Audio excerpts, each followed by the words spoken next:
하나님의 말씀이 점점 왕성하여 예루살렘에 있는 제자의 수가 더 심히 많아지고 허다한 제사장의 무리도 이 도에 복종하니라. 아멘. 하나님의 말씀입니다. 오늘 말씀, 이 사도행전의 말씀을 통해서 우리가 초대교회가 세워지는 과정을 계속해서 보고 있습니다. 성령 충만하여 사도들이 하나님의 말씀을 전하고 성도들이 한 마음과 한 뜻으로 자신의 소유를 가지고 왔었죠. 그 중에 모범이 된 사람은 바나바로 불린 요셉이었습니다. 반대로 아나니아와 삽비라는 거짓을 행했습니다. 자신의 명예와 욕심을 따라 행했고 거짓말을 행했습니다. 결국 그들은 그 즉시 죽임을 당했습니다. 그렇게 교회 공동체는 더욱 하나님을 경외하게 되고 서로 사랑하면서 성령 하나님이 이끄시는 그 이끄심에 따라서 하나님의 말씀을 듣고 드리는 기쁨의 공동체였습니다. 그렇게 많은 사람들이 모이기 시작했습니다. 그리고 그 교회의 모습을 본 제사장과 사두개인들은 시기심으로 사도들을 잡았었죠. 하지만 그들에게는 마땅한 명분이 없었습니다. 사도들을 잡고 괴롭혔을 뿐이었죠. 그들의 방해에도 불구하고 교회의 부흥은 계속해서 이어져 왔습니다. 그렇게 이 제사장과 사두개인들의 공격은 외부의 공격이었다면 오늘의 말씀은 외부의 공격이 아니라 내부의 문제가 나타나게 됩니다. 교회 안에 헬라파 유대인과 히브리파 유대인들이 있었는데 헬라파 유대인들이 자신들의 과부는 구제받는 인원에서 자꾸만 제어가 된다는 것이었습니다. 이에 헬라파 유대인들이 히브리파 유대인들을 원망하기 시작했습니다. 교회 내부에서 갈등이 생긴 것이었습니다. 아마 히브리파 유대인들 중에 헬라어를 하지 못하는 자들도 있었을 것이고 뜻하지 않게 헬라파 과부들을 간과한 것으로 보입니다. 어떤 학자들은 더 큰 문제들이 많이 있었을 것이고 이것은 빙산의 일각이었을 뿐이다, 그렇게 말하기도 합니다. 분명 앞선 말씀들에서는 교회 내부적으로는 너무나 좋았고 아름다운 모습이었습니다. 교회가 한 마음과 한 뜻으로 나아가고 성령 충만하여 나아가는 모습, 그렇게 부흥해가는 모습이 있었습니다. 그런데 얼마 하지 않아 이런 문제가 발생한 것입니다. 아마 사도행전을 처음 읽었던 1세기의 교회들은 이 말씀을 읽고 한편으로는 정말 놀랐을 것입니다. 왜냐하면 1세기의 많은 교회들이 성장해 가면서 헬라인 그리스도인들과 또 유대인 그리스도인들이 크고 작은 문제들, 그런 분쟁들이 많이 있었기 때문입니다. 그들은 처음 교회가 세워져 가는 상황에서도 동일한 문제가 있었다는 것을 놀라면서 이후의 모습을 통해서 위로와 도전을 받았을 것입니다. 여러분, 지금 우리 중에는 히브리파 그리스도인들은 없습니다. 우리 모두 이방인 그리스도인이죠. 그렇게 그들의 문제는 우리의 문제와 거리가 멀어 보이긴 합니다. 그러나 여러분, 지금 우리가 살아가는 시대에서 너무나 많은 분쟁이 있는 것을 볼 수 있습니다. 정치적으로나 사회적으로나 교회 안에서조차도 내 편과 다른 편이 갈라져 다투는 모습들이 너무나 많이 있습니다. 제가 느끼기에 우리 교회 안에는 이러한 갈등이 있어 보이지는 않습니다. 아직 제가 모르는 것일 수도 있죠. 그런데 이전에 제가 있었던 사역지나 이전에 모교회에서 청년으로 있었을 때 갈라져 다투는 모습들이 크고 작게 많이 있었습니다. 제가 느끼기에 이 갈등이, 세대 간의 갈등이 가장 크게 많이 나타나는데, 기성세대의 경험과 다음 세대가 현재 경험하고 있는 상황이 너무나 다르기 때문에 그 세대 간의 갈등이 너무나 컸습니다. 그들 간의 사고가 다를 수밖에 없었고 그 결과 서로를 향해 외절해를 하는 거죠. 기성세대는 다음 세대를 향해, 다음 세대는 기성세대를 향해 그런 마음과 생각을 갖고 있었습니다. 그래서 기성세대는 다음 세대에게 버릇없고 순종하지 않고 책임감이 없다고 비난하고, 다음 세대는 기성세대에게 무례하고 권위주의적이며 우리를 이해하지 못한다고 서로를 비난하는 것입니다. 그 비난의 표현들은 다르지만 결국에는 자신들을 이해하지 못하고 품어주지 못한다라는 그런 이 갈등이 나타나게 되는 것입니다. 이건 단지 제가 경험한 교회뿐만 아니라 우리나라의 세대 갈등으로 나타나는 것들일 것입니다. 그렇기 때문에 많은 교회가, 기성세대는 교회에 남아있게 되었고 다음 세대는 교회에 남아있지 못하게 된 것이죠. 그렇게 다음 세대만의 또 교회를 만들어가는 그런 교회들도 많이 있습니다. 이런 경험과 가치관이 다른데 서로에게 요구되는 것이 충족되지 않으니 서로 비난하면서 나타났던 현상들인 것입니다. 1세기의 교회나 지금의 세대나 교회의 이 갈등, 여러 갈등이 있는 것은 마찬가지인 것입니다. 이러한 상황에서 초대교회가 선택한 방법은 먼저 7 집사를 세우는 것이었습니다. 7 집사를 세워서 사도들이 맡은 일을 집사들이 감당하는 것이었죠. 그렇다면 지금의 교회도 동일하게 7 집사를 세우면 될까요? 이미 우리는 너무 많은 집사님들이 계십니다. 장로님들도 계시고 권사님들도 계시죠. 그래서 이미 많은 집사님들과 장로님들, 권사님들이 많은 일들을 감당해주고 계십니다. 우리가 이미 이 초대교회 때의 경험을 통해서 우리 장로교회는 이런 체계를 만들어가고 교육자들이 사역에 집중할 수 있도록 이 체계를 만들고 성도들이 협력해서 이 교회를 만들어가고 있는 것이죠. 그런데 그들은 그렇게 집사를 세움을 통해서 문제가 해결이 되었지만 우리는 집사가 있음에도 여전히 문제가 있다라는 것입니다. 사도행전 교수님은 사도들이 이때 당시에 이 봉사하는 것이 다른 이 말씀을 준비하고 기도하고 사역하는 것보다 정말 봉사하는 것이 더 어려웠을 거라고 말하지 않더라고요. 오히려 봉사하는 것이 더 그들에게 쉬웠을 것이다, 이렇게 말을 합니다. 사도들과 비교할 수 없지만 그 사도들이 왜 그 봉사가 쉬웠는지 이해하기 위해서 제 상황을 말씀드리자면, 저는 고등학교 때는 이과를 공부했습니다. 그러니까 수학을 좀 좋아했고 수학 관련된 이제 공부를 많이 했던 거죠. 그리고 대학교는 뷰티 디자인과를 갔습니다. 부모님의 영향으로 이제 헤어 디자이너나 아니면은 약간 이제 화장품 관련 사업을 부모님이 하고 계셨기 때문에 그런 일들을 좀 배워볼 수 있을 테니 한번 그런 쪽으로 공부를 하러 갔습니다. 예체능 계열이죠. 그리고 지금은 신학을 하고 있습니다. 문과 계열이죠. 제가 신학 공부를 하면서 굉장히 힘든 순간들이 많이 있었습니다. 레포트를 제출해야 되는데 레포트가 보통 5장씩은 기본적으로 제출을 해야 됩니다. 많게는 12장에서 15장까지도 되는 경우도 있었죠. 저는 이제 수학을 공부했기 때문에 답을 내는 것을 좋아합니다. 그래서 뭔가 이러이러한 원인과 문제가 있으면은 이렇게 하면 된다라는 답을 제시하는 걸 좋아해요. 그러면은 이 글은 굉장히 짧아집니다. 교수님이 원하는 거는 5장, 길게는 10장 이상인데 제가 작성하다 보니 3장 이상 넘기는 것이 너무나 어려웠습니다. 그렇기 때문에 이 신학 공부하는 것은 제게 너무나 어려운 일이었죠. 그리고 지금도 이제 어쨌든 그 신학 공부하는 과정을 통해서 지금 조금 훈련이 되었고 이렇게 설교를 하면서 준비하면서 나아갈 수 있게 되었습니다. 아마 사도들은 어쩌면 더 힘들었을 것입니다. 그들은 이 대부분 어부였고 어부일을 굉장히 잘하는 사람들이었습니다. 그런데 예수님과 함께하는 3년의 시간을 지내고 나서 이제는 하나님의 말씀을 전하고 교회를 세워야 하는 입장이 있는 것입니다. 그러니 그들이 감당해야 할 그 일들과 무게는 너무나 무겁고 그리고 자신들이 경험해왔던 것과 너무나 다르기 때문에 정말 그 말씀 사역을 하는 것이 너무나 힘들었을 것입니다. 그런데 7 집사를 세우면서 7 집사가 그 많은 교회 일들을 감당하게 하고 이 사도들이 이 사역하는 것에 말씀을 보고 기도하고 전하는 그 사역하는 일에 집중할 수 있도록 한 것입니다. 그렇게 이 사도들이 하나님의 말씀으로 또 그 말씀을 누리면서 성령 하나님의 이끄심에 따라 전하며 나아가면서 교회가 다시 한번 크게 은혜를 받고 세워져 가는 것을 볼 수 있습니다. 히브리파 사람들과 이 헬라파 사람들이 이 갈등이 겪는 일로 이렇게 이제 집사를 세우고 사도들이 더욱 말씀에 집중하게 되었던 것이죠. 우리가 이 오늘의 말씀을 통해서 우리가 지금은 물론 집사님들이 있고 같이 권사님들, 장로님들이 함께 이렇게 사역을 하고 있지만 우리가 이 말씀을 통해서 무엇에 집중을 해야 하는지 생각해 볼 수가 있는 것입니다. 오늘 이 7절의 말씀 우리가 먼저 같이 한번 읽었으면 좋겠는데요. 함께 읽도록 하겠습니다.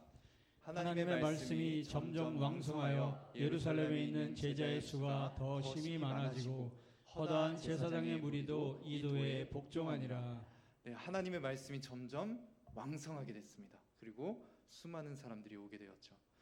네, 중요한 것은 이 결국에는 사람들이 협력하여서 하나님의 말씀을 더욱 누리게 되었다라는 것입니다. 히브리파 사람들, 헬라파 사람들의 갈등의 이야기는 지금 나타나고 있지 않습니다. 말씀 안에서 이들의 문제가 자연스럽게 해결되었다라는 것을 볼 수 있는 것이죠. 여러분, 말씀에는 힘이 있습니다. 분열을 없앨 수 있는 힘과 하나님의 사랑을 나타내고 증거하는 힘이 있는 것입니다. 이 말씀은 곧 하나님이시기 때문입니다. 이 말씀은 예수 그리스도를 나타내고 있습니다. 교회는 너무나 다른 사람들, 다양한 사람들이 모였습니다. 아까 전에도 말씀드렸듯이 다양한 세대가 있죠. 이렇게 어린아이부터 나이 드신 분까지 이렇게 다양한 세대가 있는 공동체가 어디 있겠습니까? 또 많은 또 정치적으로 다른 사람들, 또 성별도 다르고 가치관도 다른 사람들이 교회의 자리에 모여 있습니다. 그리고 딱 하나의 공통점이 있죠. 하나님의 말씀을 믿는다. 그 말씀이신 예수 그리스도를 믿는다라는 것이죠. 그 예수 그리스도가 누구이십니까? 교회의 연합을 위해서 자신을 희생하신 분입니다. 교회가 하나님의 사랑을 누리고 서로 사랑하는 그 공동체가 되게 하기 위해서 희생하신 분이십니다.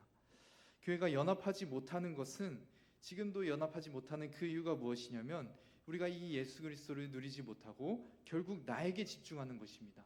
나의 수고나 나의 헌신이나 나의 연약함을 봐달라, 이런 자기 중심성과 이기심이 여전히 우리 안에 있기 때문에 교회 안에서 여전히 하나 되지 못하고, 이미 이름 많이 분배되었음에도 불구하고 교회가 하나 되지 못하는 것입니다.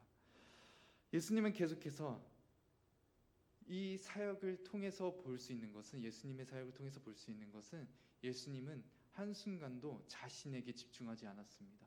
항상 교회와 하나님의 백성에게 집중을 했습니다. 그래서 겟세마네 동산에서 예수님께서는 기도하실 때도 그 하나님의 진노의 잔이 자기에게 쏟아지는 것이 너무나 두렵고 무서운 일임에도 불구하고 그 일을 멈추길 원하지만, 그 진노의 잔이 예수님께 오는 것을 멈추길 원하지만 하나님의 뜻대로 되길 구하면서 나아가신 것입니다. 우리는 그 예수님의 그 사랑과 그 은혜로 인하여서 이 자리에 모인 것입니다. 예수 그리스도의 그 은혜를 우리가 계속해서 누려야 하는 것입니다. 우리가 계속해서 예수 그리스도를 누리지 않고 예수님을 말하지 않는다면 우리는 자연스럽게 계속해서 자기중심성, 이기심을 갖게 되는 것입니다. 그래서 예수님께 받은 사랑을 잊어버리고 나에게 좀 집중을 해달라, 내가 이렇게 열심히 하고 있지 않느냐, 내가 이렇게 힘들지 않느냐, 나에게 좀 집중해달라고 외칠 수밖에 없는 것입니다. 그런데 예수님의 그 사랑과 그 은혜를 누리고 있다면 어떻습니까?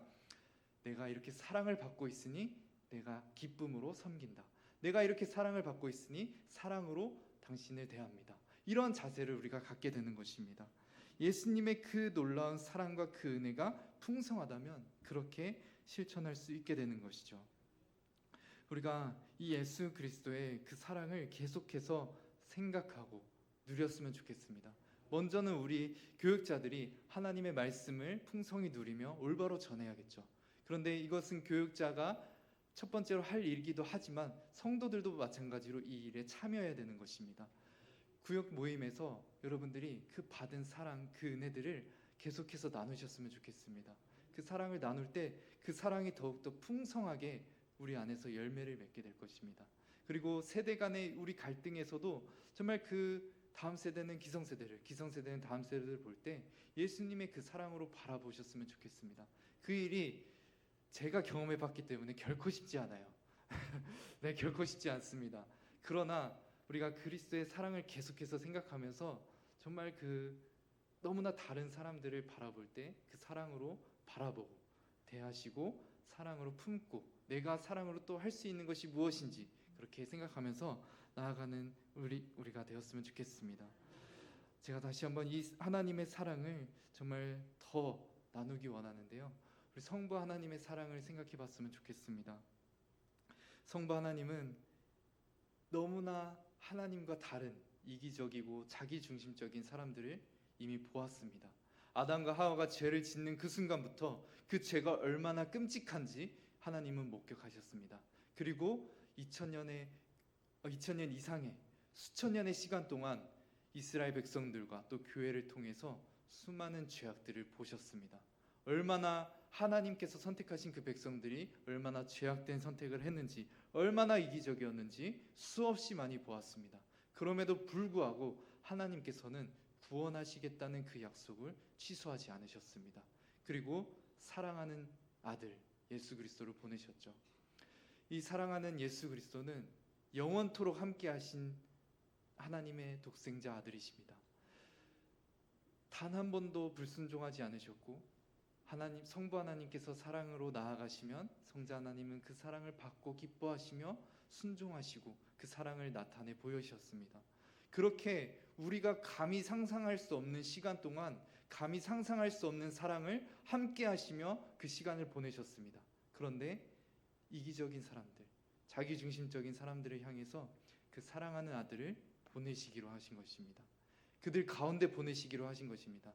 여러분, 이기적인 사람들 사이에서 혼자만 사랑을 실천한다는 것이 얼마나 끔찍하고 무서운 일입니까? 하나님께서는 그걸 아시고도 자기 아들을 보내신 것입니다. 여러분들이 아마 사랑하는 사람이 있다면, 혹은 자녀가 있다면, 그 정말 내가 미워하는 사람 혹은 끔찍한 일을 행하는 그 공동체 가운데 내 사랑하는 사람들을 보낸다는 것이 얼마나 힘든 일인지, 얼마나 내 마음이 고통스러운 일인지 아실 것입니다. 저는 자녀가 없지만 자녀가 있는 분들은 더욱더 그 마음을 아실 것입니다. 성부 하나님은 그 마음으로 우리들에게 예수님을 보내신 것입니다. 그렇게 해서 하나님이 얻으시는 것이 무엇입니까? 저와 여러분들입니다. 죄인인 저와 여러분들입니다. 여전히 자기중심적이고 여전히 이기적인 저와 여러분들을 하나님께서 받기 위해서 사랑하는 아들을 보내신 것입니다. 저는 성부 하나님의 마음이 사실 이렇게 고통스럽고 괴로우실지 전혀 생각하지 못했었습니다. 왜냐하면 그냥 공의로우신 하나님으로 생각하게 되고, 예수님이 사랑의 하나님이시고 성부 하나님 마치 그냥 공의로우신 하나님으로 느껴졌습니다. 그런데 오히려 그 사랑하는 아들을 보내는 하나님의 마음, 하나님 아버지의 마음이 더 끔찍히 고통스러웠을 것입니다. 여러분, 그렇게 저와 여러분들을 하나님께서 사랑하십니다. 그 사랑으로 우리를 붙드시고 이 교회를 이끄시고 계십니다. 여전히 이기적이고 여전히 자기중심적이고 여전히 갈등하는 우리를 하나님께서 포기하지 않고 이끌어가고 계신 것입니다. 여러분, 우리가 살아가는 이 시대가 얼마나 갈등이 너무나 많습니까? 이 시대 속에서 우리가 이 하나님의 사랑을 누리면서, 이 사랑을 느끼면서 서로 사랑하면서 세상이 갖지 못하는 이 함께하는 공동체, 하나 되는 공동체를 우리가 누렸으면 좋겠습니다. 그렇게 우리가 함께 세워져가는 아름다운 건선제일교회가 되기를 소망합니다. 이 시간 우리가 함께 기도하면서 나아갔으면 좋겠는데, 우리가 먼저 이 시간에 한번 기도할 때 하나님의 사랑을 이 시간 더 알 수 있도록 인도하여 주시옵소서. 그 사랑을 내가 이 시간 더 풍성히 누릴 수 있도록 인도하여 주시옵소서. 그 사랑 안에서, 삼위 하나님의 놀라운 그 사랑 안에서 내 마음속 깊은 곳에 기쁨과 감사가 터져나올 수 있도록 인도하여 주시옵소서. 이 시간 우리가 이 마음을 가지고 하나님의 사랑을 구하며 간구하며 이 시간 주여 외치고 기도하며 나아가도록 하겠습니다. 주여, 하나님 아버지, 이 시간 기도하며 나아갑니다. 주님, 정말 하나님의 놀라운 사랑을 바라봅니다. 주님, 우리는 결코 그 하나님의 사랑을 다 알 수가 없습니다. 하나님의 사랑이 얼마나 큰지 우리는 절대 가늠할 수가 없습니다. 그러나 아버지, 계속해서 우리가 말씀을 통하여, 예수 그리스도를 통하여 하나님의 사랑이 얼마나 큰지, 얼마나 아름다운지 계속해서 알아갈 수 있도록 인도하여 주시옵시고, 그 사랑의 마음이 풍성히 우리 마음에 날마다 더욱더 커져갈 수 있도록 인도하여 주시옵소서. 우리 마음 가운데 역사하여 주시옵시고, 그 사랑의 마음으로 아버지 우리가 정말 기쁨과 감사가 터져나올 수 있도록 인도하여 주시옵소서. 우리가 갈등하고 있는 아버지 다양한 갈등들을 이겨낼 수 있는 그 사랑이 우리 마음 가운데 풍성히 임할 수 있도록 주여 인도하여 주시옵소서. 주님이 역사하실 것을 믿습니다. 주님 감사합니다. 우리 함께 찬양하며 나아가겠습니다.